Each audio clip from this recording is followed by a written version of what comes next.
Hello, welcome everyone. Thanks for joining us. I'm Mark Hannon from the City of Charles Sturt. I'm your host for today, and we're really excited to bring you this fourth and final instalment in this series of webinars that we've called Bite-Sized Bees. It's presented by Sandra of Adelaide Bee Sanctuary. We've both been really gratified by the response to these webinars and pleased that people like you out there in Zoom land have taken some time out of your day to join us. Thank you for tuning in.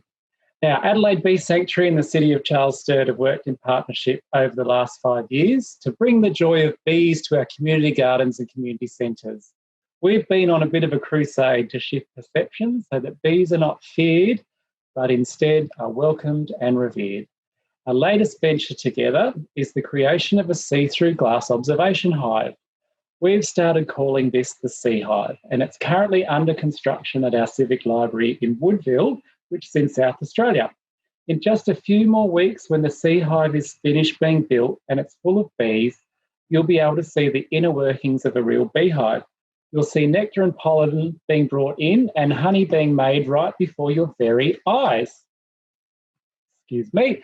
And you may even get to see baby bees being born. We're really looking forward to sharing this with you all very soon. Now, here's my disclaimer. Sandra and I are not polished nor expert webinar presenters. In fact, we only learnt to do this a week ago, but we're really keen about bees though. And while we're in a time when normal gatherings can't quite happen as we like, we give you this series instead. We hope you enjoy today and that all the Zoom stuff that we're trying to manage here will go well and according to plan. For all of you out there in the Zoom room, I encourage you to get comfortable with adjusting your on-screen controls. Play around with the settings to get it looking just how you want it and so you best enjoy the presentation. You can make my little speaker window bigger or smaller, and you can do the same for the actual presentation yourself. Try out whether you like gallery view or speaker view better. Basically, have a go and make it work for you. The other thing we'd love you to do is ask lots of questions in the Q&A chat panel. So that'll be somewhere on your screen. You'll see Q&A, type in there. Feel free to do that as the presentation comes along and as those questions come to mind. And we'll get Sandra to answer them at the end of her presentation.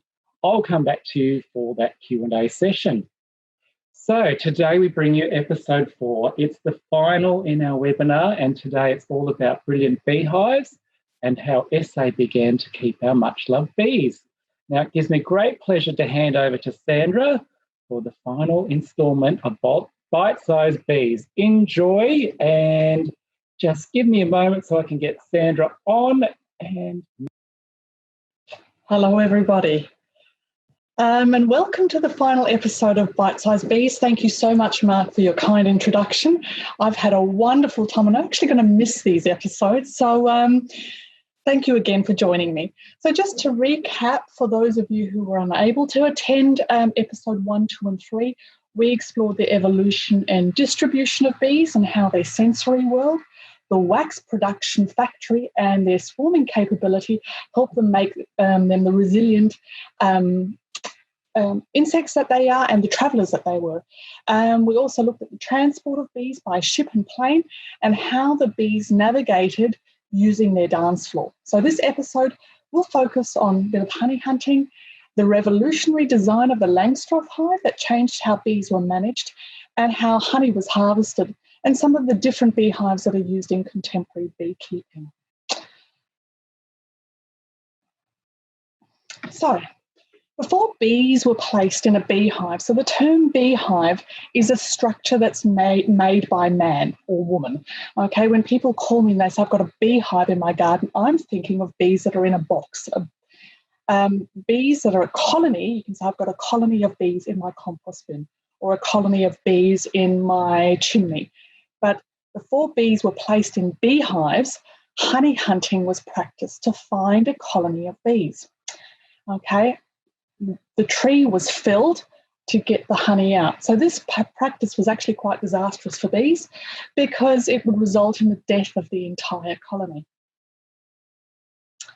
Now, the way honey hunting was done was by using a beelining box, similar to this one here, in order to find a colony of bees in a tree hollow. Nowadays, beelining is done as a recreational pursuit, but also to help with biosecurity threats. So, for example, in 2016, Australia had an incursion of the Asian honeybee at the port of Townsville, and beelining was used to find these bees, which are, of course, a threat to biosecurity. Bees are lured to the box using comb, so it's not honeycomb, but wax comb, and some aniseed syrup. And the bees are trapped then in the front compartment.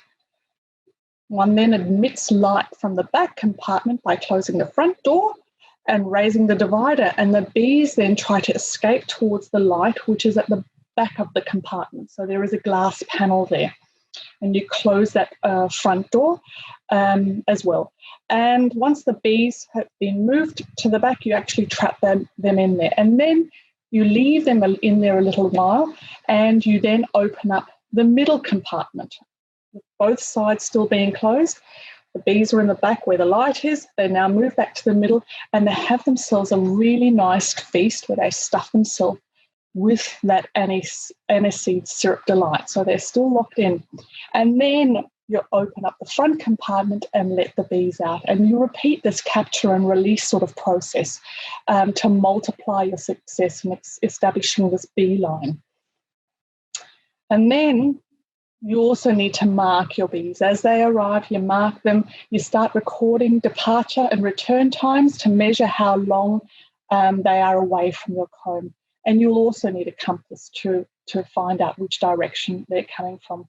So this is just a small segment on bite-sized bees, but there is an Seeley's book called Following the Wild Bees. We'll give you more information about beelining, but we've also started a group in Adelaide around beelining. So if that's something you're interested in, please contact me. It's a wonderful pursuit for those of you who can't keep bees but might like to learn about beelining. So we don't use beelining now. We don't need to hunt our bees to harvest honey because in 1851, the American Reverend Lorenzo Langstroth revolutionized beekeeping with his movable and universally interchangeable comb frame hive that we now call the Langstroth Hive. So previously, again, when you found a tree, you'd cut the tree down, you'd split that tree open, you'd harvest the honey. The queen, the brood, or the baby bees would be damaged in that process, and the colony would be destroyed. But the Langstroth hives allows a beekeeper to pull out the frames on which the bees reside and on which the queen is, which makes it a far safer way for the colony when it comes to harvesting honey. But also importantly, by pulling out those frames in the brood chamber where all the babies are, you can also inspect for disease, which is part of the biosecurity code of practice that we have for beekeeping in Australia. So the Langstroth Hive was certainly chosen in South Australia as an exemplary method for keeping bees. And in 1878, it was recommended by Garden and Field and the Adelaide Observer, and was continued to be advocated because of its benefit. You've caught a swarm of bees, you've placed them in a Langstroth hive, you can now manage them, tend to them, you can harvest your honey without having to destroy the entire colony. And it's also movable. The Langstroth hive is a hive used in contemporary beekeeping that is used with migratory beekeepers that take them around Australia to pollinate the almond fields, to go to the big forest ranges where gums are flowering. So, for example, here's a design that's being used today. Okay, so we've got 3 Langstroth hives at the Henley Community Garden, and it consists of the base, which is the bottom of the hive where the bees exit and enter the hive, the brood box. So if we look at the hive on the left-hand side, with NPU on the front of it, that big box is called a brood box or a full-depth super. And between that white box and the pink and the 2 little yellow boxes on top is a queen excluder. So the term implies that we're excluding the queen from something. What we want her to do is to stay in the brood box and not wander up that pink box and up to the yellow box and start laying her eggs up there, because the last thing I want to do is start extracting honey and having baby bees floating around and eggs and everything else. So she's down below. I can safely harvest those 3 boxes, the pink and 2 boxes above it, without damaging the queen, and I use a clearer board as a method of moving all those bees that are in the top boxes, because there are a lot of bees in those 3 top boxes. I've got to actually clear them out. I use a clearer board to do that. So the system is actually very, very good. And I can inspect that white brood box for disease, which is really important, because like human beings, bees become unwell. They have disease, and part of being a beekeeper, next to being registered, is to inspect the hive for disease, pest and disease. Again, we have another hive here. I'm just going to take you on a tour of the City of Charles Sturt hives, 19th on green. Again, we have the same sort of setup, a Langstroth hive, the brood boxes down the bottom, and then you've got the honey supers, which are smaller in size, so they're called Manleys. I use Manleys up the top. And again, they're separated by a queen excluder. Again, here we only have a brood box at Bower Cottages, and that's how I initially install a hive, is only via the brood box.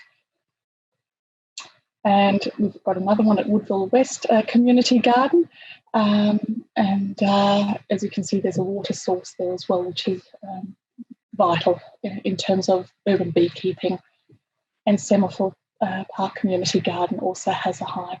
So Langstroth hives are predominantly used by most beekeepers, but they come in a variety of forms. So I'll just show you a few other hives that you can use. Here we have 3 beehives. The 2 on the outer are called Warre hives, and the one in the middle is called a horizontal hive.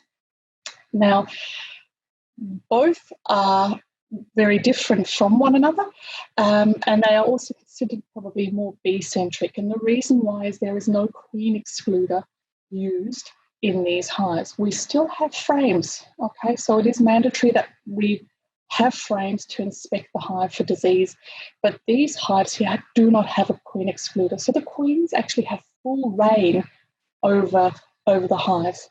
So to be a beekeeper, one needs to register their hives, because they are considered livestock under the Livestock Act 1997. And we've got to follow the Biosecurity Code of Practice in terms of regular inspection of bees for disease. I would recommend that anybody who goes to the Warre or horizontal hive has a little bit of experience under their belt, because unlike the Langstroth, remember you've got that brood box and you've got the queen excluder that keeps the queen nice and safe down here. You don't know where the queen is sort of in these hives, so you've got to be extra careful and vigilant that you don't damage her whilst you manipulate your frames or whilst you remove your honey. Whereas in the Langstroth hive, I know with 98% certainty that the queen is below. She has managed now and again to slip up to the other boxes, but generally she's down below, and I can manage those honey boxes without damaging her or any brood or anything like that down below. We've got the flow hive. I'm sure that many of you have come across the flow hive, which allows you to extract honey without actually going into the hive and harvesting honey manually, in a sense, and putting it in a centrifuge. What I do want to emphasise here is just because you're turning on a tap doesn't absolve you of the responsibility of actually going into that bottom box there and inspecting the hive for disease. And you would also need to check those frames up top to make sure that they're capped, because the last thing you want to do is to be turning that tap on and the nectar that the bees have brought in hasn't been fully evaporated yet. And the next thing, your room where you've got your honey nectar will start fermenting, and it'll start smelling a bit like a brewery, which has happened to some of us. So the dome hive is another hive that exists from Queensland, again, very bee-centric. And again, in there are frames in sort of dome shapes, so you can actually inspect them for disease. So there's the dome hive. The top bar hive is incredibly popular because beekeeping comes with a lot of strenuous lifting. One of those honey boxes that I spoke to you about could weigh about 20 kilos, but in the top bar hive, it's almost like a coffin, but you don't tell that to the bees. You sort of open it up and you can pull the frames out. But again, there is no queen excluder there. So it's being very careful in the way you manage and work the bees. Not that you'd be rough with them with the Langstroth, but the confidence would be better there as a starting off beekeeper if you sort of know that the queen is safe below. So we do have the top bar hive, which is incredibly popular. And, you know, something that I dream of is a log hive. I mean, this is very, very popular in Europe. And these types of hives are actually hoisted up, back up into the tree, and then they're brought back down to be managed and hoisted up. You know, a lot of poetry and literature talks about bees being up there. You know, that's where they live, in the trees rather than down at our level. So that is an incredibly popular hive in Europe. So all these hives, man-made constructions, use the principle developed by Langstroth, which is you can actually remove the frames.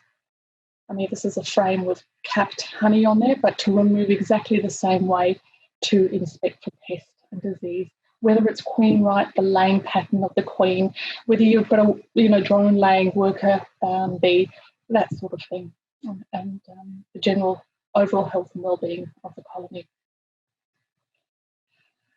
So I'm jumping to history now, and we'll talk about the first bees that were imported to South Australia, which was in March of 1839. 2 beehives were shipped to Adelaide from Launceston on the Henry Freeling, and I have gone into some logs of ships and their movements and came across this one. It's got Henry Ship, but I'm assuming it's Henry Freeling because in 1836 it's got something referring to Bass Strait, Launceston, Port Phillip, so I've decided to put that in.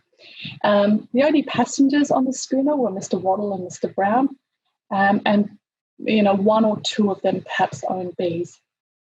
In September 1841, Mr. Steele was the sole passenger when 2 beehives came from Launceston on the 44-ton Vixen, and possibly these bees were the progeny of the European or British black bee, Apis mellifera, that were first successfully introduced in Tasmania 1832.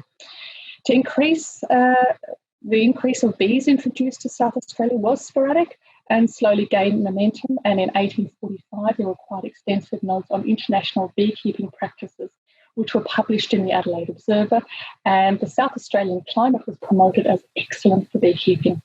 By the early 1880s, there was probably about 200 beekeepers in Adelaide. You think about that, in the city of Adelaide, and what Adelaide was, 200 beekeepers were there, and they were probably all employed in other vocations. The number of outer rural areas in terms of beekeeping is unknown. The first South Australian Beekeepers Association was formed in 1884.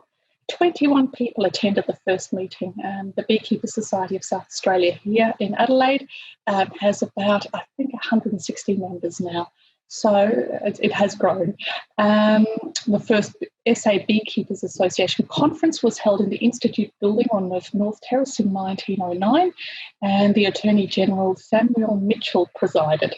And there were a variety of facts and opinions that were presented at the conference, which interestingly aren't so dissimilar to the issues that contemporary beekeepers experience now. For example, Williamstown and Mount Pleasant were considered the best areas for beekeeping because of their abundance and variety of flowering gums. Port Lincoln was opening up in the field. Beekeepers raised the immediate need for forest preservation in the face of increasing settlement. The South Australia's commercial agent, Major Alfred Norton, addressed the conference on the importance of honey marketing. A Victorian Apiarist Association member offered advice to maximise market returns. And then beekeepers decided to make registration of hives compulsory and ensure that framed hives, the Langstroth Hive, became mandatory because it facilitated inspection of disease and pests. at the 1860 show in the Adelaide Botanic Gardens, and I couldn't find an image of that. Specimens of wax in discs and honey in large jars, but none in comb, were presented, and they were a dietary preference for the table. So too were bees in ornamental observation hives, some in the form of Chinese pagodas. I would have loved to have seen that. And to end the final episode of Bite-Sized Bees, I'm absolutely delighted to be working with the City of Charles Sturt and the installation of the indoor beehive at the Woodville Library. The bees are coming soon, and at the moment they're patiently waiting at 19th on Green. So the image on the right hand of your screen there, you can see a little brood box, remember that one bottom box, in yellow, and that's housing the bees that are patiently waiting to be placed into the observation hive at the library. So I am absolutely excited. It won't be much longer. And I also like to recognise Mr. Bob Beer's support and instruction during this time, as I've been helping him manage the museum hive as well. So thank you, everyone. Here are the references that I've used to support my presentation. And any questions, please email me or email Mark, and do post them here, and I can answer them for you. Thank you again. Hello, Sandra. That was fantastic, as always. You do such a great job, and we're so lucky to have you as a presenter with us today. Lucky too. We've got a few questions come through, so I'll go through some of those now. You mentioned in your talk, we've got a question here from Mel. You said that South Australia started off with a tiny number of beekeepers. They're in South Australia now. Do we know that? I think it's a little over 2,000 now. Yeah, and they all have the right, some might just have 1 or 2 hives in the backyard, and others might have 500 plus hives. So quite a considerable number. Yeah. Wow, that's amazing. We have a question here from Christopher. He says, can we talk about the new horizontal frames in hives? Are they better than vertical frames for bees and beekeepers? Do you know anything about those, Sandra? Well, I know the horizontal hive that I have was based on the Russian deep, and so the frames that I'm using in the horizontal hives are exactly like the full depth frames that you would use in the vertical hives, purely because I don't make my own frames. I get them in and assemble them. So really, so long as the bee space is maintained, too greater space in the hive, the bees will start building burr comb to stabilise the frames. Too little space, and the bees will start sticking it down with propolis, which is an absolute nightmare for beekeepers, but bees love it. But so the frame should be the same, but you can, I guess, make it in different sizes, but just keeping in mind the bee space needs to be right. In terms of them, so how they manage vertical versus horizontal, I think there is less shoving and poking around, whereas with vertical, you've got to crack it open. Yeah. The horizontal, you just lift it up like this and say, hello, my darlings. So it's less disruptive, let's say. Yeah. Yeah, gotcha. A supplementary question from Christopher. When is the best time to harvest honey? I guess when it's there. So that, so it's checking. I mean, over winter there wouldn't be any honey, but I'd say for me November. But it also depends on the nectar flow. So one of the things, if you go driving around and you see anybody looking up like this, they're a beekeeper, because you'll find a lot of people driving around having a look what's flowering. It also depends on the nectar flow. And each season has been very different. So for me, generally, sort of by November, mid-November, late December, then December, January, February, March, April, you can go into May as well, depending on the nectar flow. That being said, at all times, a colony of bees in a beehive needs to have 15 kilos with them of honey at all times. So very important. That's like their pantry, isn't it? Basically, we don't want to leave them with nothing. They need to have something in reserve. Yeah. Yeah, that's great. A question here from Amy. Well, a statement first, then a question. She said, Thank you so much for presenting a wonderful series on these fascinating pollinators. Thank you, Amy. We appreciate that feedback. And then the question is, did Indigenous people harvest honey from native bees prior to the arrival of the European bee? And if so, did they use any hive structures or interesting techniques?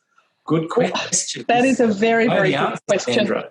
And I'm on the spot now. I guess with my reading, I've come across honey ants. I'm winging it here, Amy. Honey ants. We do have the native stingless bees in the eastern state, and they make their comb in a sort of a spiral. We certainly don't have them in South Australia. So, I think that would have been harvested, definitely, and certainly the honey ants as well. And then the techniques, it's only what I've seen on television around, how certain implements were used to pull honey out, but I certainly know that honey was harvested, and I did come across that in Crane's 1999 textbooks that I've been using about that, but I've never brought that into this episode, so sorry. Wow. That's all I have. I love your honesty, Sandra. That's part of your charm. It's fantastic. We've got one more question left, which will round out, I think, today and the series nicely. Also from Amy. Thank you, Amy. It shows great interest. What would be your top 3 tips for budding beekeepers? That's a question. I had a student ask me that, Amy, just yesterday while I was responding by email, and I gave her 12. Top 3 tips.